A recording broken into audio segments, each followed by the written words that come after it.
ज्ञानप्रदाय विबुधासुरसौख्यदुःखसत्कारणाय वितताय नमो नमस्ते। धर्मविज्ञानवैराग्यपरमैश्वर्यशालिनः आनन्दतीर्थभगवत्पादान् वन्दे निरन्तरम्। भवति यदनुभावादेडमूकोऽपि वाग्मी जडमतिरपि जन्तुर्जायते प्राज्ञमौलिः। सकलवचनचेतो देवता भारती सा मम वचसि निधत्तां सन्निधिं मानसे च। नमोऽस्तु तात्विका देवाः विष्णुभक्तिपरायणाः धर्ममार्गे प्रेरयन्तु भवन्तः सर्व एव हि। नौमिन्यायसुधादिकृज्जयमुनीन् श्रीपादराट्सन्मणीन् व्यासार्यान् विविधागमाब्धिविहरान् श्रीवादिराजानपि वन्दे हंसपरान् रघूत्तमगुरून् वैदग्ध्यपरां निधीन्। श्रीसत्यव्रतराघवेन्द्रमुनिपान् सद्बोधसध्यानपान् सत्याभिज्ञकराब्जोत्थान् पञ्चाशद्वर्षपूजकान् सत्यप्रमोदतीर्थार्यान् नौमिन्यायसुधारतान्।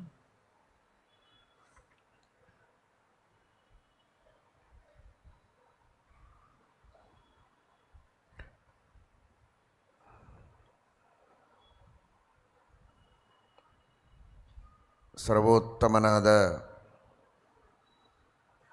ಭಗವಂತನ ಮಹಿಮೆಯನ್ನು ಚೆನ್ನಾಗಿ ತಿಳಿದು ಪರಿಪೂರ್ಣ ಭಕ್ತಿಯಿಂದ ಒಂದು ಲೋಪದೋಷಗಳಿಲ್ಲದಂತೆ ಭಾಗವತ ಧರ್ಮಗಳನ್ನು, ಭಗವಂತನ ಪ್ರೀತಿಗಾಗಿ ಮಾಡುವ ಧರ್ಮಗಳನ್ನು ಅನುಷ್ಠಾನ ಮಾಡುವುದು ಬಹಳ ಕಷ್ಟ ಸಾಧ್ಯ. ಆದರೆ ಮುಖ್ಯಪ್ರಾಣದೇವರ ಸಹಜವಾದ ಗುಣ ಅದು. ಅನಾದಿ ಕಾಲದಿಂದ ಅದು ಮುಖ್ಯಪ್ರಾಣದೇವರ ಸ್ವರೂಪವಾಗಿ ಸಹಜ ಗುಣವಾಗಿ ಅವರಲ್ಲಿ ನೆಲೆಸಿದ್ದು. ಇದು ಅತ್ಯದ್ಭುತವಾದ ಭಗವಂತನ ಕಾರುಣ್ಯದ ಒಂದು ವಿರಾಟ್ ರೂಪ ಅದು. ಮುಖ್ಯಪ್ರಾಣದೇವರು ಅಂದರೆ ಎಲ್ಲರ ಮೇಲೂ ದೇವರ ಕಾರುಣ್ಯ ಇದೆ. ದೇವರ ಕಾರುಣ್ಯ ಇಲ್ಲದೆ ಯಾವ ತೃಣಜೀವವೂ ಬದುಕುವುದಕ್ಕೆ ಸಾಧ್ಯ ಇಲ್ಲ. ಆದರೆ ಮುಖ್ಯಪ್ರಾಣದೇವರಲ್ಲಿ ಆ ಪರಮಾತ್ಮನ ಕಾರುಣ್ಯದ ವಿರಾಟ್ ರೂಪ ಕಾಣುತ್ತೆ. ಅನಂತ ಜ್ಞಾನ, ಅನಂತ ಭಕ್ತಿ, ಅನಂತ ಶಕ್ತಿ. ದೇವರಿಗೆ ಸಮಾನ ಅಲ್ಲ, ದೇವರಿಗಿಂತಲೂ ಅನಂತ ಪಟ್ಟು ಕಡಿಮೆಯಾದರೂ ಅನಂತ. ಅಂತಹ ಭಕ್ತಿ, ಜ್ಞಾನ, ವಿರಕ್ತಿ ಮೊದಲಾದ ಅನಂತ ಗುಣಗಳು ವಾಯುದೇವರಿಗೂ ಇದೆ. ದೇವರಲ್ಲಿರುವ ಅನಂತ ಗುಣಗಳಿಗಿಂತಲೂ ಅನಂತ ಪಟ್ಟು ಕಡಿಮೆಯಾದರೂ ಅನಂತ ಗುಣಗಳು ವಾಯುದೇವರಲ್ಲಿವೆ. ಅಂತಹ ಅನಂತ ಗುಣಗಳನ್ನು ಅವರಲ್ಲಿ ಕೊಟ್ಟು ಅವರನ್ನು ಜಗತ್ಪೂಜ್ಯರನ್ನಾಗಿ ಮಾಡಿದ ಆ ಭಗವಂತನ ಕಾರುಣ್ಯ ಇದು ಅತ್ಯದ್ಭುತವಾದದ್ದು. ಅಂತಹ ಮುಖ್ಯಪ್ರಾಣದೇವರ ಮಹಿಮೆಯನ್ನು ತಿಳಿಯುವಾಗ ತಾರತಮ್ಯದಲ್ಲಿ ಅವರಿಗಿಂತಲೂ ಚಿಕ್ಕವರಾದ ಇನ್ನುಳಿದ ದೇವತೆಗಳಲ್ಲಿ ಹೇಗೆ ಆ ಧರ್ಮದ ಹ್ರಾಸವಾಗಿದೆ ಅಂತ ತೋರಿಸ್ತಾ, ದ್ರೋಣ ಕರ್ಣ ದ್ರೌಣಿ ಕೃಪಾ ಕೃಷ್ಣ ಭಾವೇ ಮನೋ ದಧು ದೇವಾ ಶಿವಾದ್ಯ ಅಪಿತು ವಿರೋಧಂ ಚಕ್ರಿರೆ ಕ್ವಚಿತ್. ದ್ರೋಣಾಚಾರ್ಯರು ಬೃಹಸ್ಪತ್ಯಾಚಾರ್ಯರ ಅವತಾರ, ದೇವಗುರುಗಳು, ಪರಮ ಭಗವದ್ಭಕ್ತರು, 10ನೆಯ ಕಕ್ಷೆಯಲ್ಲಿ ಬರುವವರು. ಅಂತಹ ದ್ರೋಣಾಚಾರ್ಯರು ಕೌರವರ ಕುಲಗುರುಗಳು. ಅಂತಹ ಮಹಾನುಭಾವರು ದೇವತೆಗಳ ಗುರುಗಳಾಗಿ ಉನ್ನತ ಸ್ಥಾನದಲ್ಲಿದ್ದ ಒಬ್ಬ ಮಹಾನುಭಾವರು. ಆದರೂ ಅಸುರಾವೇಶ. ಕರ್ಣ ಸೂರ್ಯನ ಅವತಾರ. ಯಾವ ಸೂರ್ಯ ನಮಗೆಲ್ಲ ದೃಷ್ಟಿಯನ್ನು ಕೊಡ್ತಾನೆ. ಯಾವುದಾದರೂ ವಸ್ತುವನ್ನು ಕಾಣಬೇಕು ಅಂದರೆ ಎರಡು ರೀತಿಯಿಂದ ಸೂರ್ಯನ ಅನುಗ್ರಹ ನಮಗೆ ಬೇಕು. ಒಂದು ಹೊರಗಿನಿಂದ ಪ್ರಕಾಶ, ಇನ್ನೊಂದು ನಮ್ಮೆಲ್ಲರ ಚಕ್ಷುರಿಂದ್ರಿಯಕ್ಕೂ ಅಭಿಮಾನಿ ದೇವತೆ ಸೂರ್ಯ. ಇಂದ್ರಿಯಾಭಿಮಾನಿಯಾಗಿದ್ದು ಪ್ರಕಾಶವನ್ನು ಹೊರಗಿನಿಂದ ಕೊಟ್ಟು ವಸ್ತು ಕಾಣುವಂತೆ ಮಾಡುವ ದೇವತೆಯೇ ಸೂರ್ಯ. ಅಂತಹ ಸೂರ್ಯನ ಅವತಾರ ಕರ್ಣ. ಯಾವ ಸೂರ್ಯನಲ್ಲಿ ಅಂತರ್ಗತನಾದ ನಾರಾಯಣನನ್ನೇ ನಾವು ಗಾಯತ್ರಿಯಿಂದ ಉಪಾಸನೆ ಮಾಡಿ ಅವನಿಂದ ಧೀಶಕ್ತಿಯ ಪ್ರಚೋದನೆಯನ್ನು ಪಡೆಯಬೇಕೋ ಅಂತಹ ಸೂರ್ಯಾಂತರ್ಗತ ನಾರಾಯಣನ ಅಧಿಷ್ಠಾನ ಸೂರ್ಯ. ಜಗತ್ತಿಗೆಲ್ಲ ಆರೋಗ್ಯವನ್ನು ಕೊಡುವ ದೇವತೆ ಸೂರ್ಯ. ಮಹಾ ತೇಜಸ್ವಿಯಾದವನು ಸೂರ್ಯ. ಗ್ರಹಗಳ ಅಧಿಪತಿ ಸೂರ್ಯ. ಇಂತಹ ಒಂದು ವಿಶಿಷ್ಟವಾದ ಸ್ಥಾನವನ್ನು ಖಗೋಲದಲ್ಲಿಯೂ ಪಡೆದುಕೊಂಡ ಸೂರ್ಯಮಂಡಲ, ಅದಕ್ಕೆ ದೇವತೆಯಾದವನು ಸೂರ್ಯ. ಪರಮಭಕ್ತ ವಿಷ್ಣು ಭಕ್ತ ತಾರತಮ್ಯದಲ್ಲಿ 12ನೆಯ ಕಕ್ಷೆಯಲ್ಲಿ ಬರ್ತಾನೆ. ಕೃಪಾಚಾರ್ಯರು ಇವರೂ ಕೂಡ ಕೌರವರ ಗುರುಗಳು. ಕೃಪಾಚಾರ್ಯರು ವಿಷ್ಕಂಭ ಎಂಬ ರುದ್ರನ ಅವತಾರ. 18ನೆಯ ಕಕ್ಷೆಯಲ್ಲಿ ಬರುವವರು ತಾರತಮ್ಯದಲ್ಲಿ. ಅಂತಹ ಕೃಪಾಚಾರ್ಯರು ಇವರೆಲ್ಲ ಇಂತಹ ದೊಡ್ಡ ದೊಡ್ಡ ದೇವತೆಗಳು. ಒಂದರ್ಥದಲ್ಲಿ ಇವರೆಲ್ಲರ ಉಪಾಸನೆ. ನಿನ್ನೆ ಹೇಳಿದ್ವಲ್ಲ, ಭೀಷ್ಮಾಚಾರ್ಯರ ಬಗ್ಗೆ ತಿಳಿಯುವಾಗ ವಸು ರುದ್ರ ಆದಿತ್ಯ ಅಂತ ಪಿತೃಕಾರ್ಯ ಮಾಡುವಾಗ ಸ್ಮರಣೆ ಮಾಡ್ತಾರೆ. ಬರೀ ಪಿತೃಕಾರ್ಯಕ್ಕೆ ಅಷ್ಟೇ ಸ್ಮರಣೆ ಅಂತ ಇಟ್ಕೋಬೇಡಿ. ಯಾವುದೇ ಮನುಷ್ಯನ ಜೀವನ ಯಜ್ಞ ಮೊದಲು 24 ವರ್ಷ ವಸು, ಆ ವಸುದೇವತೆಗಳು ನಮಗೆ ಯಾವುದೇ ಅನಾರೋಗ್ಯ ಆಗದಂತೆ, ತಾಪಗಳು ಉಪತಾಪಗಳು ಬರದೇ ಇದ್ದಂತೆ ರಕ್ಷಣೆ ಮಾಡಿ ನಿರ್ವಿಘ್ನವಾಗಿ ಈ ಸಾಧನ ಶರೀರವನ್ನು ಆ ಭಗವಂತನ ಪ್ರೀತಿಗಾಗಿ ಯಜ್ಞದ ರೂಪದಲ್ಲಿ ಅರ್ಪಣೆ ಮಾಡುವುದಕ್ಕೆ ಅನುಗ್ರಹ ಮಾಡಬೇಕು ಅಂತ. ಆಮೇಲೆ ರುದ್ರ, ಆಮೇಲೆ ಆದಿತ್ಯ, ಹೀಗೆ ಒಟ್ಟು 116 ವರ್ಷದ ಆಯುಷ್ಯದಲ್ಲಿ ಈ 3 ದೇವತೆಗಳ ಅನುಗ್ರಹ ನಮಗೆ ಬೇಕು. ಅವರೇ ಈ ಜೀವನ ಎಂಬ ಯಜ್ಞವನ್ನು ಪರಿಪೂರ್ಣ ಮಾಡುವವರು, ಸಾಮಾನ್ಯರಲ್ಲ. ಅಂದರೆ ಎಂಥೆಂತಹ ಸ್ಥಾನದೊಳಗಿದ್ದಾರೆ ಅಂತ ಗಮನಿಸಿ. ಸಕಲ ಜೀವರಾಶಿಗಳ ಜೀವನದ ಪರಿಪೂರ್ಣವಾದ ನಿಯಂತ್ರಣ ಮಾಡುವ ಸ್ಥಾನದಲ್ಲಿದ್ದವರು ವಸುರುದ್ರ ಆದಿತ್ಯರು. ಅದರೊಳಗೆ ರುದ್ರರು.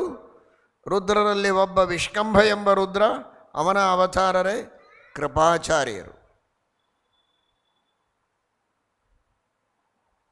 ಅಂತಹ ಕೃಪಾಚಾರ್ಯರು ಇವರೆಲ್ಲ ಶ್ರೀಕೃಷ್ಣ ಪರಮಾತ್ಮನ ಜೊತೆಗೆ ಯುದ್ಧ ಮಾಡುವಾಗ, ಕೌರವರೆಲ್ಲ ಪಾಂಡವರ ಜೊತೆಗೆ ಯುದ್ಧ ಮಾಡುವಾಗ ಪಾಂಡವರ ಮೇಲೆ ಅಸ್ತ್ರ ಪ್ರಯೋಗಗಳನ್ನು ಮಾಡುವಂತೆ ಸಾರಥಿಯಾದ ಕೃಷ್ಣನ ಮೇಲೂ ಶಸ್ತ್ರಾಸ್ತ್ರಗಳ ಪ್ರಯೋಗವನ್ನು ಮಾಡಿ ಕೃಷ್ಣ ಪರಮಾತ್ಮ ಇಲ್ಲದೇ ಇದ್ದಂತೆಯೂ ಮಾಡಬೇಕು ಅನ್ನುವ ಪ್ರಯತ್ನವನ್ನು ಕೆಲವು ಕ್ಷಣಗಳಲ್ಲಿ ಮಾಡಿದ್ದಾರಂತೆ. ದ್ರೋಣ ಕರ್ಣ ದ್ರೌಣಿ ಕೃಪಾ ಕೃಷ್ಣಾಭಾವೇ ಮನೋದಧು. ಪರಮಭಕ್ತರು, ಮಹಾನುಭಾವರು, ಪರಮಪೂಜ್ಯರು. ಆದರೆ ಕೆಲವೊಮ್ಮೆ ಅಂಥವರಿಗೂ ಮಾಯೆ ಆವರಿಸ್ತದೆ, ಭಗವಂತನ ಇಚ್ಛೆ. ಅಂಥವರಲ್ಲಿಯೂ ಅಸರಾವೇಶ ಆಗತ್ತೆ, ಕಲಿಪ್ರವೇಶ ಆಗತ್ತೆ. ಆ ಸಂದರ್ಭದಲ್ಲಿ ಅವರು ಅಂತಹ ಧರ್ಮದಲ್ಲಿ ಚ್ಯುತಿಯನ್ನು ಪಡೆಯುವ ಪ್ರಸಂಗಗಳಿರುತ್ತೆ. ವಾದಿರಾಜ ಶ್ರೀಪಾದಂಗಳವರು ವ್ಯಾಖ್ಯಾನದಲ್ಲಿ ತಿಳಿಸ್ತಾರೆ, ಯುದ್ಧೇ ಶರತಾಡನಾದಿನ ಕೃಷ್ಣ ನಾಶೇ. ಶಸ್ತ್ರಾಸ್ತ್ರಗಳ ಪ್ರಯೋಗದಿಂದ ಭಗವಂತನನ್ನು ತಾಡನ ಮಾಡಿ ಅವನಿಲ್ಲದಂತೆ ಮಾಡೋಣ ಅಂತ ಉಳಿದವರೆಲ್ಲರ ಮೇಲೆ ಅಸ್ತ್ರಪ್ರಯೋಗ ಶಸ್ತ್ರಪ್ರಯೋಗಗಳನ್ನು ಮಾಡಿದ ಹಾಗೆ ಕೃಷ್ಣನ ಮೇಲೂ ಪ್ರಯೋಗ ಮಾಡ್ತಾ ಇದ್ದರಂತೆ. ಸಾಧ್ಯವೇ ಇಲ್ಲ ಭಗವಂತನಿಗೆ ನಾಶವಾಗೋದಕ್ಕೆ.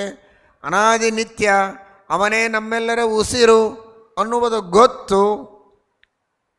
ಆದರೂ ಅದನ್ನು ಮರೆತು ಕೃಷ್ಣನ ವಿರೋಧದಲ್ಲಿ ಪ್ರವೃತ್ತಿಯನ್ನು ಪಡೆದುಕೊಂಡಿದ್ದಾರೆ. ಇಂತಹ ಒಂದು ಪ್ರಸಂಗವೂ ಭೀಮಸೇನ ದೇವರ ಜೀವನದಲ್ಲಿ ಬಂದಿಲ್ಲ ಅಂತ.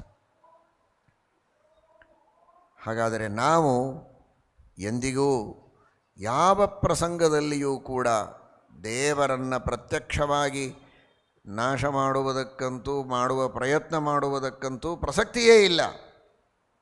ನಿನ್ನೆ ದಿವಸ ತಿಳಿದ ಹಾಗೆ ಮನಸ್ಸಿನಿಂದಲೂ ದೇವರ ಆಜ್ಞೆಯ ಉಲ್ಲಂಘನೆ ಮಾಡುವ ಮೂಲಕ ದೇವರ ಹತ್ಯೆಯನ್ನು ಮಾಡುವ ಪಾಪವನ್ನು ಮಾಡುವುದಕ್ಕೂ ಎಂದಿಗೂ ನಾವು ಮುಂದಾಗಬಾರದು. ಜಾಗರೂಕತೆಯಿಂದ ಎಷ್ಟು ಶಕ್ತಿ ಇದೆ, ಎಷ್ಟು ಸಾಧ್ಯವಿದೆ ಮನುಷ್ಯ ಪ್ರಯತ್ನಕ್ಕೆ ಅಷ್ಟು ಪ್ರಯತ್ನವನ್ನು ಮಾಡಿ ಶಕ್ತಿಯನ್ನೆಲ್ಲ ಉಪಯೋಗಿಸಿ ಭಗವಂತನ ಆಜ್ಞೆಯನ್ನು, ಶಾಸ್ತ್ರದ ಆಜ್ಞೆಗಳನ್ನು ಉಲ್ಲಂಘನೆ ಮಾಡದಂತೆ, ಉಲ್ಲಂಘನೆ ಮಾಡುವ ಮೂಲಕ ಭಗವಂತನ ವಿರೋಧವನ್ನು, ದೇವರ ಹತ್ಯೆಯನ್ನು ಮಾಡಿದ ಪಾಪವನ್ನು ಪಡೆಯದಂತೆ ನಮ್ಮನ್ನು ನಾವು ರಕ್ಷಣೆ ಮಾಡಿಕೊಳ್ಳಬೇಕು ಎಂಬ ಸಂದೇಶವನ್ನು ಇದರಿಂದ ನಾವು ತಿಳಿಯಬೇಕಾಗಿದೆ. ದೇವಾಹ ಶಿವಾಜ್ಞಾ ಅಪಿತು ವಿರೋಧಂಚಕ್ರಿರೇ ಕ್ವಚಿತ್. ಅವತಾರಗಳಲ್ಲಿ ಮಾತ್ರ ವಿರೋಧ ಮಾಡುವುದಲ್ಲ, ಮೂಲ ರೂಪಗಳಲ್ಲಿಯೂ ವಿರೋಧವನ್ನು ಮಾಡಿದಂತಹ ಪ್ರಸಂಗಗಳು ಇವೆ ಎಂಬುದಾಗಿ ತಿಳಿಸಿಕೊಡ್ತಾರೆ.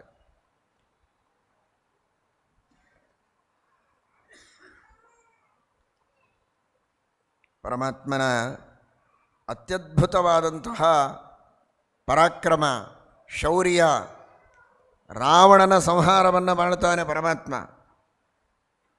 ಆ ರಾವಣನ ಅದ್ಭುತವಾದ ಸೈನ್ಯ, ಭಾರೀ ದೊಡ್ಡದಾದ ಸೈನ್ಯ, ಅಂತಹ ಮಹೌಘ ಸಂಖ್ಯೆಯ ಸೈನ್ಯ ಇದೆ. 30,000 ಮಹೌಘಕಾನಾಂ ಅಕ್ಷೌಹಿಣೀನಾಂ ಸಹ 6,000. ಅಂತಹ ದೊಡ್ಡ ಸೈನ್ಯವನ್ನು ಒಂದು ಕ್ಷಣದೊಳಗೆ ನಾಶ ಮಾಡಿದ್ದಾನೆ ಪರಮಾತ್ಮ. ರಾಮಃ ಪುರಸ್ತಾತ್ ಪರತೋಪಿ ರಾಮೋ ರಾಮಃ ಪರಂ ದಿಕ್ಷು ವಿದಿಕ್ಷು ರಾಮಃ ರಾಮೈರನಂತೈರಿತಿ ವಿಶ್ವರೂಪ ನಿಘ್ನನ್ ಅರಾತೀನ್ ವಿರರಾಜ ರಾಮ. ಒಬ್ಬ ಸೈನಿಕನಿಗೆ ಒಂದು ರೂಪದಂತೆ ಎಷ್ಟು ಜನ ಸೈನಿಕರನ್ನು ಕರೆದುಕೊಂಡು ಬಂದಿದ್ದ ರಾವಣ, ಅಷ್ಟೆಲ್ಲ ಜನರನ್ನು, ಅಷ್ಟೆಲ್ಲ ರೂಪಗಳನ್ನು ತೆಗೆದುಕೊಂಡು ಒಂದೇ ಕ್ಷಣದೊಳಗೆ ಸಂಹಾರ ಮಾಡಿ ಅದೃಶ್ಯನಾಗಿದ್ದಾನೆ ಪರಮಾತ್ಮ. ರಾವಣನನ್ನು ಸಂಹಾರ ಮಾಡಿದ. ಬ್ರಹ್ಮಾದಿ ದೇವತೆಗಳೆಲ್ಲ ಬಂದು ಪರಮಾತ್ಮನ ಸ್ತೋತ್ರ ಮಾಡ್ತಾ ಇದ್ದಾರೆ. ಬ್ರಹ್ಮದೇವರು ಜೊತೆಗೆ ರುದ್ರದೇವರನ್ನು ಕರೆದುಕೊಂಡು ಬಂದಿದ್ದಾರೆ, ಎಲ್ಲ ದೇವತೆಗಳು ಬಂದಿದ್ದಾರೆ. ಆದರೆ ಬಂದದ್ದು ದೇವರನ್ನು ಸ್ತೋತ್ರ ಮಾಡುವುದಕ್ಕೆ. ಬ್ರಹ್ಮದೇವರು ಸ್ತೋತ್ರ ಮಾಡಿದ್ದಾರೆ, ಅದ್ಭುತವಾದ ಸ್ತೋತ್ರ ಇದೆ. ತ್ವಮೇಕ ಈಶೋಸ್ಯ ನಚಾದಿರಂತಸ್ತವೇಡ್ಯ ಕಾಲೇನ ತಥೈವ ದೇಶತಃ ಗುಣಾಹ್ಯಗಣ್ಯಾಃ ತವತೇಪ್ಯನಂತಾಃ ಪ್ರತ್ಯೇಕಶ್ಚಾದಿ ವಿನಾಶವರ್ಜಿತಾಃ. ನಾಳೆ ಅನಂತ ಚತುರ್ದಶಿ. ಆ ಪರಮಾತ್ಮನ ಅನಂತ್ಯವನ್ನು ವರ್ಣನೆ ಮಾಡ್ತಾರೆ. ಯಾವ ದೇಶದ ಅಂತ ಇಲ್ಲ, ಕಾಲದ ಅಂತ ಇಲ್ಲ, ಗುಣದ ಅಂತ ಇಲ್ಲ, ಕೊನೆ ಇಲ್ಲ ಅಂತ ಅರ್ಥ. ಅನಂತ ದೇಶಗಳಲ್ಲಿ, ಅನಂತ ಕಾಲಗಳಲ್ಲಿ, ಅನಂತ ಗುಣಗಳಿಂದ ಪೂರ್ಣನಾಗಿ ವ್ಯಾಪ್ತನಾಗಿದ್ದ ನಿನಗೆ ಈ ರಾವಣಾಸುರನ ಸಂಹಾರ ಏನೂ ದೊಡ್ಡ ವಿಷಯ ಅಲ್ಲ. ಆದರೆ ಭಕ್ತರ ಮೇಲೆ ಅನುಗ್ರಹ ಮಾಡುವುದಕ್ಕಾಗಿ ದುಷ್ಟರ ಸಂಹಾರವನ್ನು ಮಾಡಿ ಪರಮೋಪಕಾರ ಮಾಡಿದ್ದಿ ಅಂತ ಪರಮಾತ್ಮನ ಸ್ತೋತ್ರವನ್ನು ಮಾಡ್ತಾರೆ. ಆ ಸಂದರ್ಭದಲ್ಲಿ ಮೂಲ ರೂಪದಲ್ಲಿರುವ ರುದ್ರದೇವರು ಅವತಾರ ರೂಪದಲ್ಲಿ ಇಲ್ಲದೆ ಮೂಲ ರೂಪದಲ್ಲಿಯೇ ಇರುವ ರುದ್ರದೇವರು ಯುದ್ಧಕ್ಕೆ ಕರೀತಾರೆ ರಾಮದೇವರನ್ನು. ರಾಮದೇವರಲ್ಲಿ ಪರಮಭಕ್ತಿ ಇದೆ ರುದ್ರದೇವರಿಗೆ. ರಾಮ ರಾಮೇತಿ ರಾಮೇತಿ ರಮೇ ರಾಮೇ ಮನೋರಮೆ ಸಹಸ್ರನಾಮ ತತ್ತುಲ್ಯಂ ರಾಮನಾಮ ವರಾನನೆ. ಕುಳಿತರೆ ನಿಂತರೆ ಸದಾಕಾಲದಲ್ಲಿ ಯಾವಾಗಲೂ ಕೂಡ ಶ್ರೀರಾಮನಾಮದ ಜಪವನ್ನು ನಾನು ಮಾಡ್ತಾ ಇರ್ತೇನೆ, ನೀವೂ ಮಾಡಬೇಕು ಅಂತ ಉಪದೇಶ ಮಾಡಿದ ಮಹಾಭಕ್ತಾಗ್ರೇಸರರು, ಮನೋಭಿಮಾನಿಗಳು. ಶ್ರೀಮದ್ಭಾಗವತವನ್ನು ವೇದವ್ಯಾಸದೇವರ ಮುಖದಿಂದ ಕೇಳಿ ಉಪದೇಶ ಮಾಡಿದ ಶುಕಾಚಾರ್ಯರು ಅದೇ ರುದ್ರದೇವರು. ಅಂತಹ ಮಹಾನುಭಾವರು. ಆದರೆ ಆ ಒಂದು ಕ್ಷಣದಲ್ಲಿ ರಾವಣನಿಗೆ ವರ ಕೊಟ್ಟದ್ದು ನಾನು. ಯಾರಿಂದಲೂ ಸಾಯಬಾರದೆಂಬ ವರವನ್ನು ರಾವಣನಿಗೆ ಕೊಟ್ಟು ಶಕ್ತಿಯನ್ನು ತುಂಬಿದ ನನಗೆ ತಿರಸ್ಕಾರ ಮಾಡಿ ರಾವಣನನ್ನು ಸಂಹಾರ ಮಾಡಿದೆಯಲ್ಲ, ನನ್ನ ಜೊತೆಗೆ ಯುದ್ಧಕ್ಕೆ ಬಾ ಅಂತ ರುದ್ರದೇವರು ಯುದ್ಧಕ್ಕೆ ಕರೀತಾರೆ. ಇತೀರಿತೆ ತ್ವಬ್ಜ ಭವೇನ ಶೂಲಿ ಸಮಾಹ್ವಯದ್ ರಾಘವ ಮಾಹವಾಯ ವರಂ ಮದೀಯಂ ತ್ವಗಣಯ್ಯ ರಕ್ಷೋ ಹತಂ ತ್ವಯಾ ತೇನ ರಣಾಯ ಮೈಹಿ. ದೇವರೇನು ಮಾಡಲಿಲ್ಲ, ಯುದ್ಧಕ್ಕೆ ಕರೆಯುವಾಗ ಬೇರೆ ಮಾತೇನಿದೆ, ಮುತ್ತೈದೆಯರಿಗೆ ಅರ್ಶಿನ ಕುಂಕುಮಕ್ಕೆ ಕರೆದರೆ ಬರಲೇಬೇಕು ಅಂತ ನೇಮ ಇಟ್ಕೊಂಡಿರ್ತಾರಲ್ಲ, ಹಾಗೆ ಶ್ರೀರಾಮಚಂದ್ರನಿಗೆ ಯುದ್ಧಕ್ಕೆ ಕರೆದಾಗ ಇಲ್ಲ ಅನ್ನೋದೇನು, ಧನುಸ್ಸನ್ನು ಎದೆಯೇರಿಸಿ ಬಾಣವನ್ನು ಜೋಡಿಸಿದ, ಸಿದ್ಧ ನಾನು ಯುದ್ಧಕ್ಕೆ ಎಂದ. ಸಿದ್ಧನಾದೆ, ಸನ್ನದ್ಧನಾದೆ ಯುದ್ಧಕ್ಕೆ. ವಿಕೃಷ್ಯಮಾಣೆ, ಆ ಧನುಸ್ಸಕ್ಕೆ ಹೆದೆಯೇರಿಸಿ ಅದರ ಜಾವನ್ನು ಹಗ್ಗವನ್ನು ಎಳಿತಾ ಇದ್ದರೆ ಆ ಶಬ್ದದಿಂದಲೇ ಇಡೀ ಭೂಮಿಯಲ್ಲೇ ಕಂಪ ಆಗಿ ಹೋಗಿದೆ, ಭೂಕಂಪ ಆಗಿದೆ. ಎದುರಿಗೆ ನಿಂತ ರುದ್ರದೇವರು ಕೆಳಗೆ ಬಿದ್ದಿದ್ದಾರೆ. ಪಪಾತ ರುದ್ರೋಪಿ ಧರಾ ಪ್ರಕಂಪತಃ. ಅಷ್ಟೇ, ಅಲ್ಲಿಗೆ ಯುದ್ಧ ಮುಗಿದೋಯ್ತು. ಅಸ್ತ್ರಗಳ ಪ್ರಯೋಗ, ಪ್ರತ್ಯಸ್ತ್ರಗಳ ಪ್ರಯೋಗ, ಬಾಣಗಳ ಪ್ರಯೋಗ, ಗದಾ ಯುದ್ಧ ಯಾವುದಿಲ್ಲ. ಧನುಸ್ಸನ್ನು ಎತ್ತಿದ್ದಾನೆ, ಅದರ ಶಬ್ದ ಆಗಿದೆ, ಶಬ್ದದಿಂದಲೇ ಭೂಕಂಪ ಆದರೆ ಎದುರಿಗಿರುವ ರುದ್ರದೇವರು ಕೆಳಗೆ ಬಿದ್ದಿದ್ದಾರೆ. ಒಂದೇ ಕ್ಷಣ ಮುಗದೇ ಹೋಯ್ತು. ಸಾಷ್ಟಾಂಗ ಪ್ರಣಾಮ ಮಾಡಿದ್ದಾರೆ. ಅಥೋತ್ಥಿತಶ್ಚಾಸುರ ಭಾವ ವರ್ಜಿತ ಕ್ಷಮಸ್ವ ದೇವೇತಿ ನನಾಮ ಪಾದಯೋ ಉವಾಚ ಚ ತ್ವದ್ವಶಗೋಸ್ಮಿ ಸರ್ವದಾ ಪ್ರಸೀದ ಮೇ ತ್ವದ್ವಿಷಯಂ ಮನಃಕುರು. ಯಾವಾಗಲೂ ನಿನ್ನ ಸ್ಮರಣೆ ಬರುವಂತೆ ಮಾಡು. ಒಂದೇ ಒಂದು ಕ್ಷಣ ನಿನ್ನ ಮಹಿಮೆಯ ವಿಸ್ಮರಣೆಯಾದದ್ದಕ್ಕೆ, ಅದು ರುದ್ರದೇವರ ಸ್ವಭಾವ ಅಲ್ಲ, ಅದು ಸ್ವಭಾವ ಅತಿ ಶ್ರೇಷ್ಠವಾದದ್ದು. ಅದು ಒಳಗೆ ಪ್ರವೇಶ ಮಾಡಿದ ಇನ್ನೊಬ್ಬರ ದುಷ್ಟವಾದ ಸ್ವಭಾವ. ಅದಕ್ಕೆ ವಶನಾಗಿ ನಾನು ಮಾಡಿದ್ದು, ಎಂದಿಗೂ ಈ ಪ್ರಸಂಗ ಬರದೇ ಇದ್ದ ಹಾಗೆ ನನ್ನ ಮೇಲೆ ಅನುಗ್ರಹ ಮಾಡು ಅನ್ನುವಂತಹ ಪ್ರಾರ್ಥನೆಯನ್ನು ರುದ್ರದೇವರು ಮಾಡಿದ್ದನ್ನು ನಾವು ಕೇಳುತ್ತೇವೆ. ಇದೇ ರೀತಿ ಬಾಣಾಸುರನ ಪ್ರಸಂಗದಲ್ಲಿಯೂ ಕೂಡ ಪರಮಾತ್ಮ ಯುದ್ಧವನ್ನು ಮಾಡುವಾಗ ಬಾಣಾಸುರನಿಗೂ ವರವನ್ನು ಕೊಟ್ಟಿರುತ್ತಾರೆ ರುದ್ರದೇವರು. ನನ್ನ ಪ್ರೀತಿಯ ಶಿಷ್ಯ, ನನ್ನಿಂದ ವರ ಪಡೆದು ಬಲಿಷ್ಠನಾದ ಬಾಣಾಸುರ, ಅವನನ್ನು ನೀನು ಹೇಗೆ ಸಂಹಾರ ಮಾಡ್ತೀ ಅಂತ ಬಾಣಾಸುರನಿಗೆ ಸಹಾಯ ಮಾಡುವುದಕ್ಕೆ ಅಂತ ರುದ್ರದೇವರು ಬಂದು ಮತ್ತೆ ಯುದ್ಧ ಮಾಡುತ್ತಾರೆ ಕೃಷ್ಣಾವತಾರದಲ್ಲಿ ಕೂಡ. ಆಗ ಮತ್ತೊಂದು ರೀತಿಯಿಂದ ಪರಮಾತ್ಮ ಜೃಂಭಣಾಸ್ತ್ರವನ್ನು ಪ್ರಯೋಗ ಮಾಡುತ್ತಾನೆ. ಆ ಜೃಂಭಣಾಸ್ತ್ರವನ್ನು ಪ್ರಯೋಗ ಮಾಡಿದರೆ ಕೇವಲ ವಿಜೃಂಭಣವನ್ನು ಮಾಡ್ತಾ ಆಕಳಿಸ್ತಾ ನಿಷ್ಪ್ರಯತ್ನರಾಗಿ ಏನೂ ಮಾಡಲಿಕ್ಕೆ ಸಾಧ್ಯವಾಗದೆ ನಿಂತಿದ್ದಾರೆ. ವಿಜೃಂಭಿತೆ ಶಂಕರೇ ನಿಷ್ಪ್ರಯತ್ನೆ, ಏನೂ ಪ್ರಯತ್ನ ಮಾಡದೆ ಕೇವಲ ಜೃಂಭಣವನ್ನು ಮಾಡ್ತಾ ಆಕಳಿಸ್ತಾ ನಿಂತು ಬಿಟ್ಟಿದ್ದಾರೆ. ಯುದ್ಧ ಮಾಡಲಿಕ್ಕೇ ಆಗಿಲ್ಲ. ಪುನಃ ಬ್ರಹ್ಮದೇವರು ಅಲ್ಲಿ ಬಂದು ರುದ್ರದೇವರನ್ನು ಕರೆದುಕೊಂಡು ಪರಮಾತ್ಮನ ಉದರದಲ್ಲಿ ಪ್ರವೇಶ ಮಾಡುತ್ತಾರೆ. ಏನು ಅದ್ಭುತ ದೇವರ ಮಹಿಮೆ ನೋಡಿ. ಪರಮಾತ್ಮನ ಉದರದಲ್ಲಿ ಪ್ರವೇಶ ಮಾಡಿ, ಪರಮಾತ್ಮನ ಉದರದಲ್ಲಿ ಏನಿದೆ, ಇಡೀ ಬ್ರಹ್ಮಾಂಡ ಇದೆ. ಆ ಪರಮಾತ್ಮನ ಉದರದಲ್ಲಿ ರುದ್ರದೇವರೇ ತಾವು ಬಿಲ್ವ ಎಂಬ ಹೆಸರಿನ ವನದಲ್ಲಿ ಶಿವಪದವಿಯನ್ನು ಪಡೆಯುವುದಕ್ಕೆ ಮಾಡಿದ ತಪಸ್ಸು, ಆ ತಪಸ್ಸಿಗೆ ದೇವರು ಕೊಟ್ಟ ವರ. ಕೆಲವೆಲ್ಲ ಪ್ರಾಚೀನ ಐತಿಹಾಸಿಕ ಘಟನೆಗಳನ್ನು ತೋರಿಸುವುದಕ್ಕೆ ಮ್ಯೂಸಿಯಂಗಳಲ್ಲಿ ಎಲ್ಲ ಗೊಂಬೆಗಳನ್ನು ಮಾಡಿಸಿ ನಿಲ್ಲಿಸಿರ್ತಾರಲ್ಲ, ಆ ತರಹ ಈ ಒಂದು ಮಾತಿನಿಂದ ನಮಗೆ ಹಾಗೆ ತೋರ್ತಾ ಇದೆ. ವಿಶ್ವದೊಳಗಿನ ಎಲ್ಲ ಐತಿಹಾಸಿಕವಾದ ಘಟನೆಗಳನ್ನು ಪ್ರತ್ಯಕ್ಷವಾಗಿ ನೋಡುವುದಕ್ಕೆ ದೇವತೆಗಳಿಗೆ ಸಾಧ್ಯ. ಅದನ್ನು ಸಾಧ್ಯವಾಗುವಂತಹ ದೊಡ್ಡದಾದ ಮ್ಯೂಸಿಯಮ್ಮನ್ನು ಮಾಡಿಟ್ಟಿದ್ದಾರೆ. ಯಾವುದೇ ದೇವತೆಗಳ, ಋಷಿಗಳ, ಮುನಿಗಳ, ಪ್ರಾಚೀನ ರಾಜರ, ಭಗವಂತನ ಎಲ್ಲ ಕಥೆಗಳನ್ನು ಪ್ರತ್ಯಕ್ಷವಾಗಿ ಕಾಣಬಹುದು.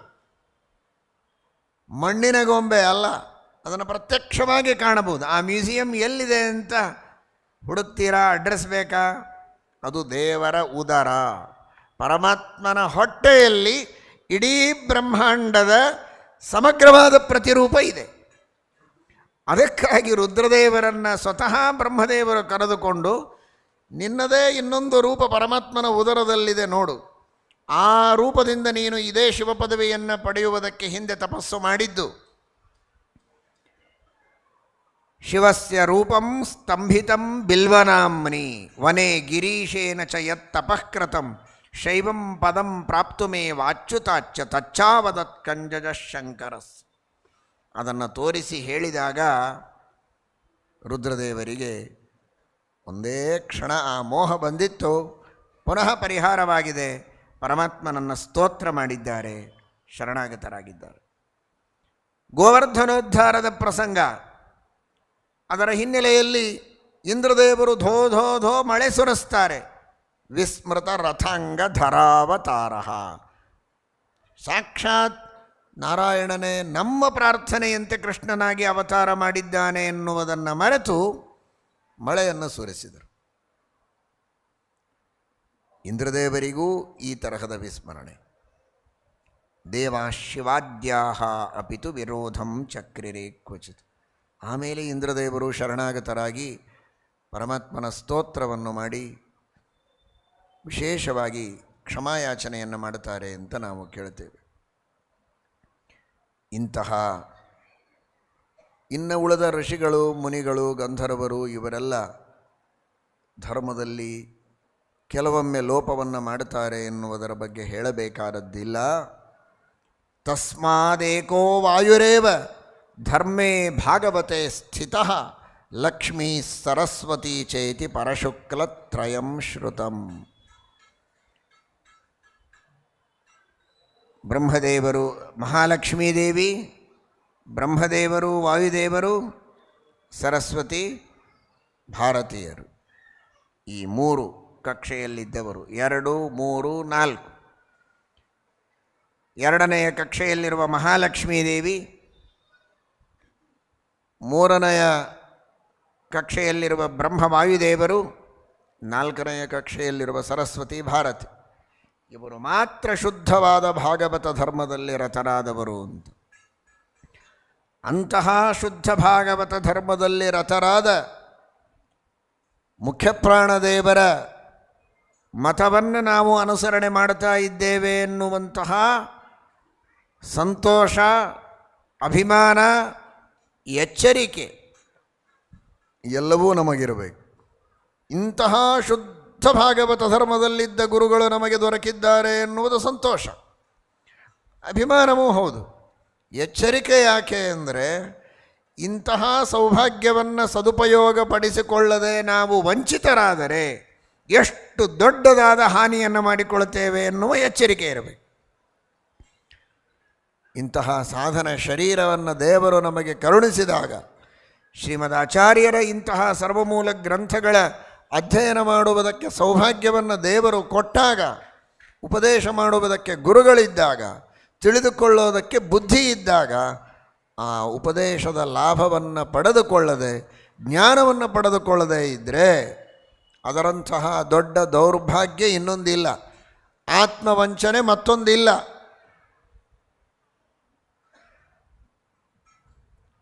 ಯಾವುದೋ ಊರಿಗೆ ಹೋದಾಗ ಏನೋ ನೋಡೋದಕ್ಕೆ ಹೋಗಿದ್ವಿ, ಅಷ್ಟು ದೂರ ಹೋಗಿ ಅದನ್ನೇ ನೋಡದೆ ವಾಪಸ್ ಬಂದ್ವಿ, ಅಯ್ಯೋ ಎಂಥ ತಪ್ಪು ಕೆಲಸ ಮಾಡಿದೆ ಅಂತ ಅಂದ್ಕೊಳ್ತಾನೆ.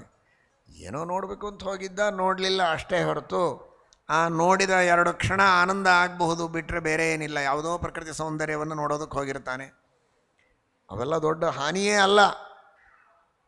ಆದರೆ ಅನಾದಿ ಕಾಲದಿಂದ ಅನಂತ ಕಾಲದವರೆಗೆ ಅನಂತ ಉಪಕಾರಗಳನ್ನು ಮಾಡುವ ಆ ಭಗವಂತನನ್ನು ತಿಳಿಯುವ ಅವಕಾಶ ಏನಿದೆ, ಈ ಮಾನವ ಜನ್ಮ ಬಿಟ್ಟರೆ ಇನ್ಯಾವ ಜನ್ಮದಲ್ಲಿಯೂ ಇಲ್ಲ.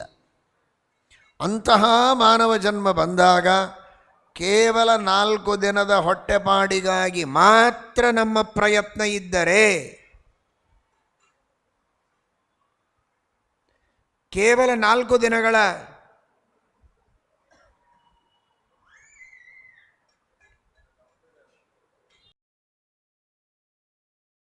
ಶ್ರೀ ಗುರುಭ್ಯೋ ನಮಃ. ಇಂತಹ ಶ್ರೇಷ್ಠವಾದ ಮಾನವ ಜನ್ಮವನ್ನು ಸಾರ್ಥಕ ಮಾಡಿಕೊಳ್ಳಬೇಕು.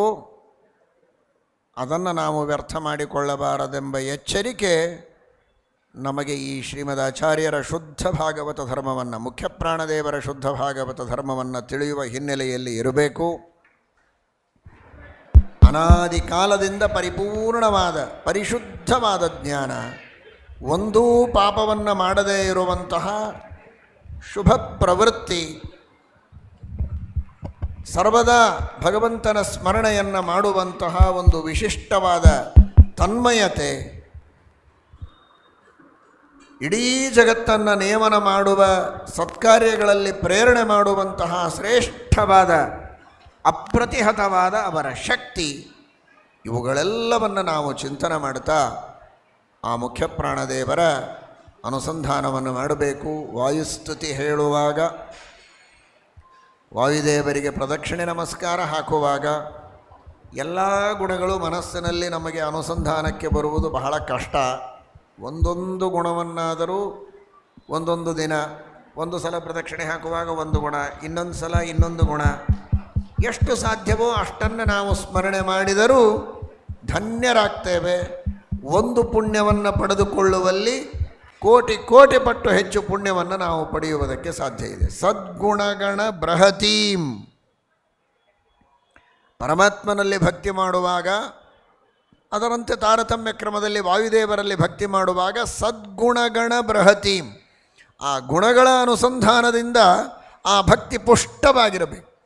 ಅಂತಹ ಪುಷ್ಟವಾದ ಭಕ್ತಿಯನ್ನು ಭಗವಂತನ ವಿಷಯದಲ್ಲಿ, ವಾಯುದೇವರ ವಿಷಯದಲ್ಲಿ ನಾವು ಮಾಡಬೇಕು ಎಂಬುದಾಗಿ ಶ್ರೀಮದ್ ಆಚಾರ್ಯರು ನಮಗೆ ಈ ಮೂಲಕವಾಗಿ ತಿಳಿಸಿಕೊಟ್ಟಿದ್ದಾರೆ. ಇಷ್ಟು ದಿನಗಳವರೆಗೆ ವೇದವ್ಯಾಸದೇವರ ಮಹಿಮೆ ಹಾಗೂ ಮುಖ್ಯಪ್ರಾಣದೇವರ ಶುದ್ಧ ಭಾಗವತ ಧರ್ಮದ ಬಗ್ಗೆ ಯಥಾಶಕ್ತಿ ತಿಳಿಯುವ ಪ್ರಯತ್ನವನ್ನು ಮಾಡಿದ್ದೇವೆ. ಅಂತಹ ಸರ್ವೋತ್ತಮನಾದ ವೇದವ್ಯಾಸದೇವರು, ಜೀವೋತ್ತಮರಾದ ಮುಖ್ಯಪ್ರಾಣದೇವರು, ಅವರ ಅನುಗ್ರಹ ನಮ್ಮ ನಿಮ್ಮೆಲ್ಲರ ಮೇಲೆ ಸದಾಕಾಲ ಇರಬೇಕು. ಅವರಲ್ಲಿ ವಿಶೇಷವಾದ ಭಕ್ತಿಯನ್ನು ಮಾಡುತ್ತಾ ನಿತ್ಯದಲ್ಲಿ ಅವರ ಸ್ಮರಣೆಯನ್ನು, ಸ್ತೋತ್ರ ಪಠನವನ್ನು, ಸರ್ವೋತ್ತಮರಾದ ವೇದವ್ಯಾಸದೇವರು ರಚನೆ ಮಾಡಿದ ಬ್ರಹ್ಮಸೂತ್ರ ಮಹಾಭಾರತಾದಿ ಶಾಸ್ತ್ರಗಳನ್ನು, ಜೀವೋತ್ತಮರಾದ ಶುದ್ಧ ಭಾಗವತ ಧರ್ಮರತರಾದ ಶ್ರೀಮದ್ ಆಚಾರ್ಯರು ರಚನೆ ಮಾಡಿದ ಸರ್ವಮೂಲ ಗ್ರಂಥಗಳನ್ನು ಅಧ್ಯಯನ ಮಾಡುವ, ಶ್ರವಣ ಮಾಡುವಂತಹ ವಿಶೇಷವಾದ ಪ್ರವೃತ್ತಿ ನಮ್ಮೆಲ್ಲರಲ್ಲಿ ಇನ್ನೂ ವಿಶೇಷವಾಗಿ ಬೆಳೆಯಲಿ. ಈ ಭಾಗ್ಯನಗರದ ನೀವೆಲ್ಲ ಭಗವದ್ಭಕ್ತರು ವಿಶೇಷವಾಗಿ ಸೇವೆಯನ್ನು ಮಾಡಿದ್ದೀರಿ. ಇಷ್ಟು ಹೊತ್ತು ಎಲ್ಲ ವಿದ್ವಾಂಸರು ಹೇಳಿದ್ದಾರೆ. ಎಲ್ಲ ವಿದ್ವಾಂಸರು, ಎಲ್ಲ ಗೃಹಸ್ಥರು, ಸಮಿತಿಯ ಸದಸ್ಯರು ಸರಿ, ಹಾಗೂ ಸೇವೆ ಮಾಡಿದ ಊರಿನ ಸುತ್ತಮುತ್ತಲಿನ ಎಲ್ಲ ಗೃಹಸ್ಥರು, ಸ್ವಯಂ ಸೇವಕರು, ಸ್ವಯಂ ಸೇವಕಿಯರು, ಪ್ರತಿಯೊಬ್ಬರೂ ಕೂಡ ಹಗಲಿರಳು ಪರಿಶ್ರಮವನ್ನು ಪಟ್ಟಿದ್ದೀರಿ. ಇದೀಗ ತಿಳಿದಂತೆ ನಿಮ್ಮೆಲ್ಲರಲ್ಲಿ ನಿಂತು ಮುಖ್ಯಪ್ರಾಣದೇವರು ಆ ಸೇವೆಯನ್ನು ಮಾಡಿಸಿದ್ದಾರೆ. ಭಗವಂತ ತಾನೇ ಮುಖ್ಯಪ್ರಾಣದೇವರ ದ್ವಾರ ಸೇವೆಯನ್ನು ಮಾಡಿಸಿಕೊಂಡಿದ್ದಾನೆ. ಸ್ವಕೃತೇನ ತುಷ್ಯೇತಂತ ಭಾಗವತ ಹೇಳೋ ಹಾಗೆ ತಾನೇ ನಿಮ್ಮೆಲ್ಲರೊಳಗೆ ಅಂತರ್ಯಾಮಿಯಾಗಿ ನಿಂತು, ದೇವತೆಗಳಲ್ಲಿ ಮುಖ್ಯಪ್ರಾಣದೇವರೊಳಗೂ ಅಂತರ್ಯಾಮಿಯಾಗಿ ನಿಂತು ಸೇವೆಯನ್ನು ಮಾಡಿಸಿಕೊಂಡ ಮಹಾನುಭಾವ ಆ ಮೂಲರಾಮದೇವರು, ದಿಗ್ವಿಜಯರಾಮದೇವರು, ವೇದವ್ಯಾಸದೇವರು. ಅಂತಹ ಅನಂತ ರೂಪಿಯಾದ, ಎಲ್ಲರ ಅಂತರ್ಯಾಮಿಯಾದ, ಬಿಂಬರೂಪಿಯಾದ ಆ ಪರಮಾತ್ಮ ಅನಂತ ರೂಪಗಳಿಂದ ನಿಮ್ಮೆಲ್ಲರಲ್ಲಿ ಸನ್ನಿಹಿತನಾಗಿದ್ದು ಈ ಕಾರ್ಯವನ್ನು ಮಾಡಿಸಿದ್ದಾನೆ. ನೀವೆಲ್ಲರೂ ಭಗವದ್ಭಕ್ತರು ಒಂದೇ ಒಂದು ಸಮರ್ಪಣೆಯನ್ನು ಮಾಡುವುದಕ್ಕೆ ಮರೆಯಬೇಡಿ. ಮಾಡುತ್ತಾನೇ ಇರುತ್ತೀರಿ. ಮುಖ್ಯಪ್ರಾಣದೇವರು ಸೇವೆಯನ್ನು ಮಾಡಿಸಿದ್ದಾರೆ, ಅವರೇ ಸಮರ್ಪಣೆಯನ್ನು ನಿಮ್ಮಿಂದ ಮಾಡಿಸ್ತಾರೆ. ವಿಶೇಷವಾಗಿ ಸತ್ಕರ್ಮ ಸಾರ್ಥಕವಾಗಬೇಕಾಗಿದ್ದರೆ ಸಮರ್ಪಣೆ ಇದು ಬಹಳ ಮಹತ್ವದ್ದು. ಬೇರೆ ಏನಲ್ಲ ಸಮರ್ಪಣೆ ಅಂದರೆ, ಇದನ್ನು ತಿಳ್ಕೊಳ್ಳೋದೇ ಸಮರ್ಪಣೆ. ದೇವರೇ ಒಳಗೆ ನಿಂತು ಮಾಡಿಸಿದ್ದು ಅನ್ನುವುದನ್ನು ತಿಳಿಯೋದೇ ಸಮರ್ಪಣೆ. ಮತ್ತು ಹೆಚ್ಚಿನ ಅಂಶಗಳನ್ನು ನಾಳೆ ದಿವಸ ತಿಳಿಯೋಣ. ಆದರೆ ಆ ಸಮರ್ಪಣೆಯನ್ನು ಮಾತ್ರ ಪದೇ ಪದೇ ಮಾಡಬೇಕು. ಕನಿಷ್ಠ ಪಕ್ಷ ಕೊನೆಗಾದರೂ ಭಕ್ತಿಯಿಂದ ಸಮರ್ಪಣೆಯನ್ನು ಮಾಡಬೇಕು. ನಾಹಂಕರ್ತ ಹರಿಃಕರ್ತ ತತ್ಪೂಜಾ ಕರ್ಮಚಾಖಿಲಂ ತಥಾಪಿ ಮತ್ಕೃತ ಪೂಜಾ ತತ್ಪ್ರಸಾದೇನ ನಾನ್ಯಥಾ. ಒಂದು ಸಲ ಭಕ್ತಿಯಿಂದ ಎಲ್ಲರೂ ಹೇಳಿ, ನಾಹಂಕರ್ತ ಹರಿಃಕರ್ತ ತತ್ಪೂಜಾ ಕರ್ಮಚಾಖಿಲಂ ತಥಾಪಿ ಮತ್ಕೃತ ಪೂಜಾ ತತ್ಪ್ರಸಾದೇನ ನಾನ್ಯಥಾ ತದ್ಭಕ್ತಿ ತತ್ಫಲಂ ಮಹ್ಯಂ ತತ್ಪ್ರಸಾದಃ ಪುನಃ ಪುನಃ ಕರ್ಮನ್ಯಾಸಃ ಹರಾವೇವಂ ವಿಷ್ಣೋಸ್ತೃಪ್ತಿಕರಃ ಸದಾ. ಇದಂ ಜ್ಞಾನಂ ಹರೇಃ ಪೂಜಾ ಹರೇರೇವೋದಿತಂ ಸದಾ ಹರಿಯಧೀನಂಚ ಸರ್ವತ್ರ ಇತ್ಯೇವಂ ನ್ಯಾಸೋ ಹರೌ ಸ್ಮೃತಃ.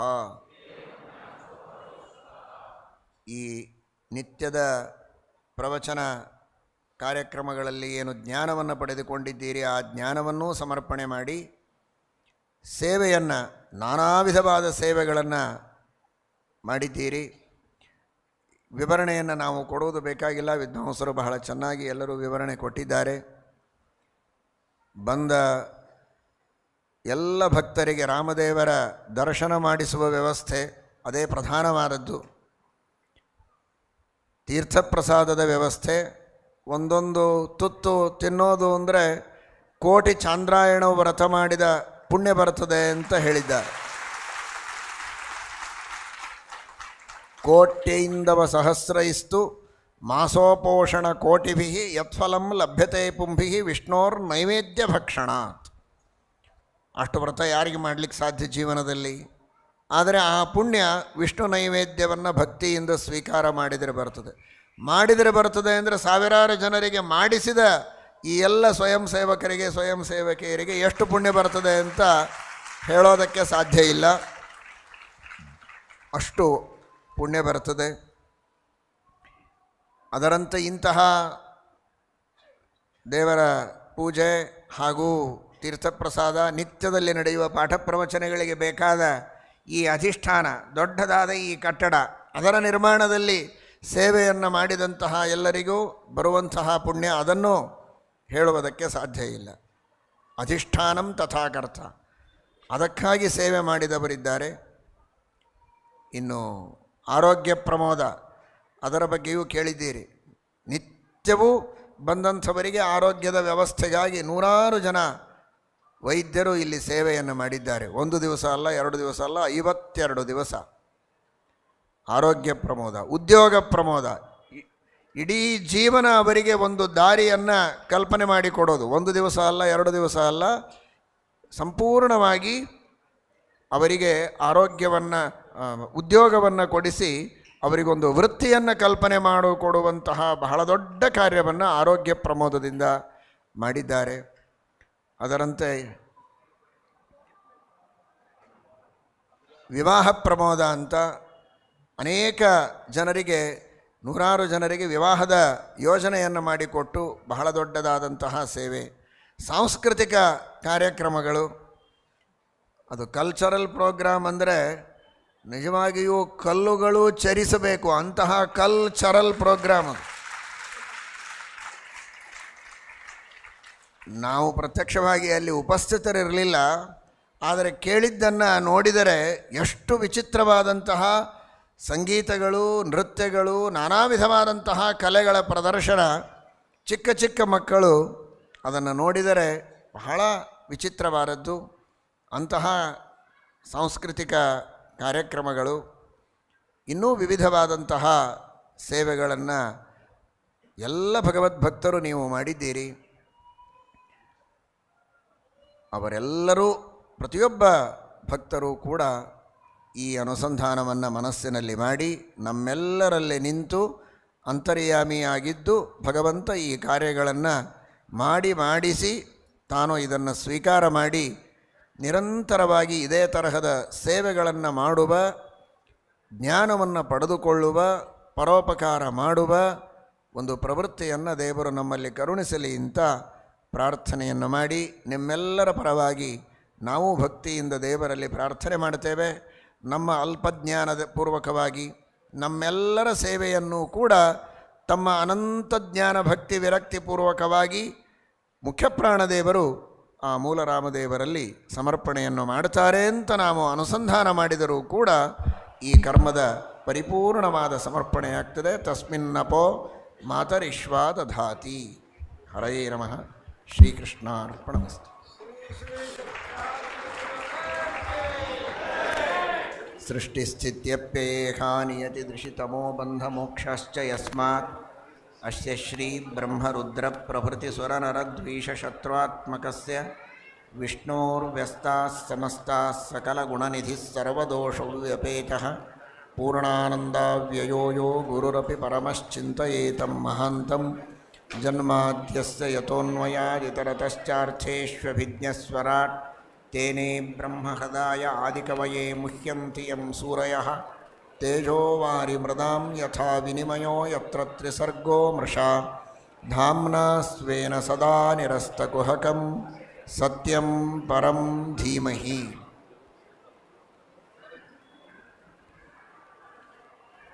ఇది ఒక జ్ఞానాన్ని పొందడానికి యోగ్యులైన గురువులు దొరకటం లేదు అనేది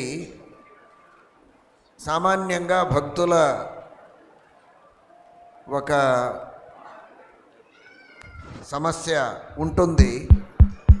శ్రీమద్భాగవతము ఏకాదశ స్కంధమునందు మనకు ఉపదేశిస్తుంది, చూడండి మీకు గురువులు దొరకరు అని ఎప్పుడూ చెప్పకండి. భగవంతునికి ఒక పేరుంది సర్వతోముఖుడు అని. జ్వలంతం సర్వతోముఖం అని నరసింహస్వామి యొక్క మంత్రమనందు కూడా ఉంది. అంతేకాక విష్ణు సహస్రనామంలో కూడా భగవంతునికి సర్వతోముఖ అని చెప్తారు.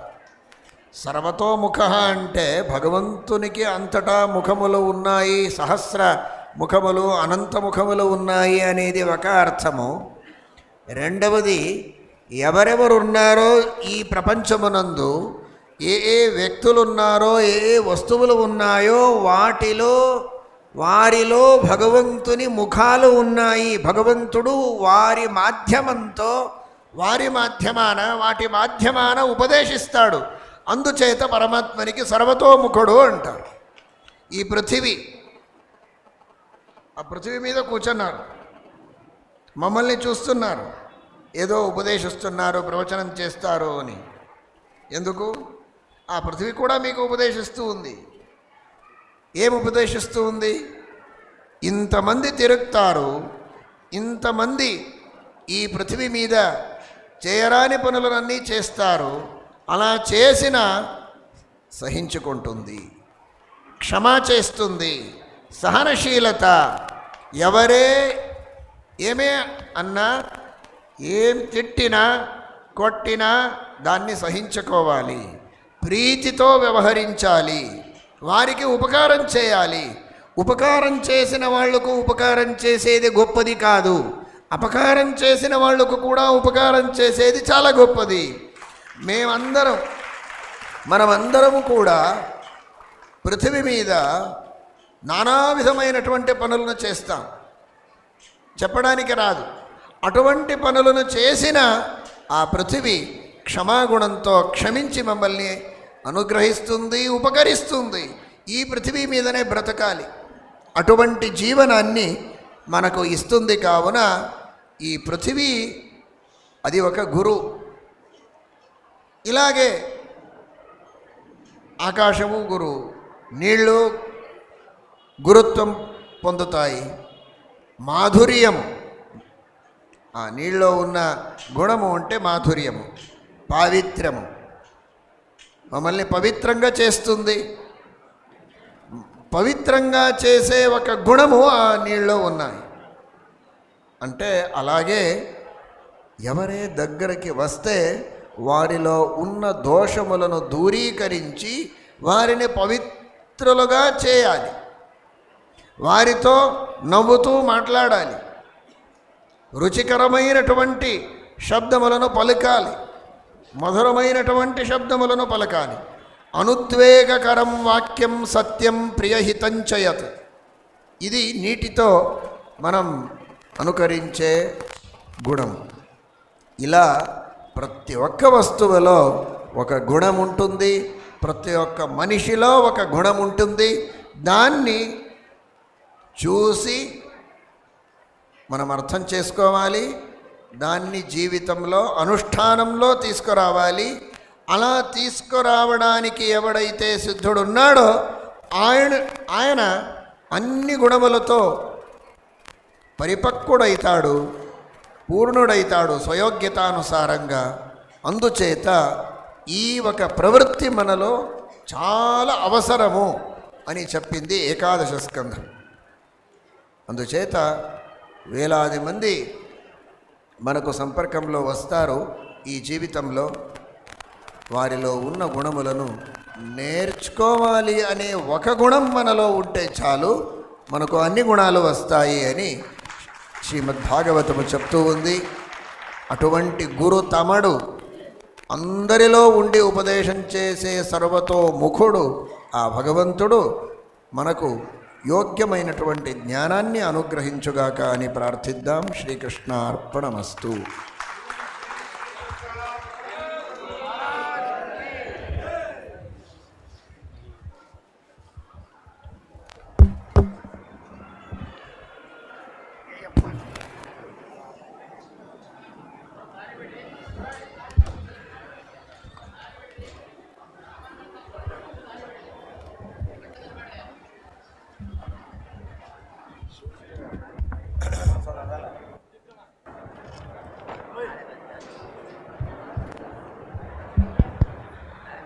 VRL ಕಟ್ಟಿ ಅವರು ಸುಮಾರು ಹುಬ್ಬಳ್ಳಿ ಚಾತುರ್ಮಾಸ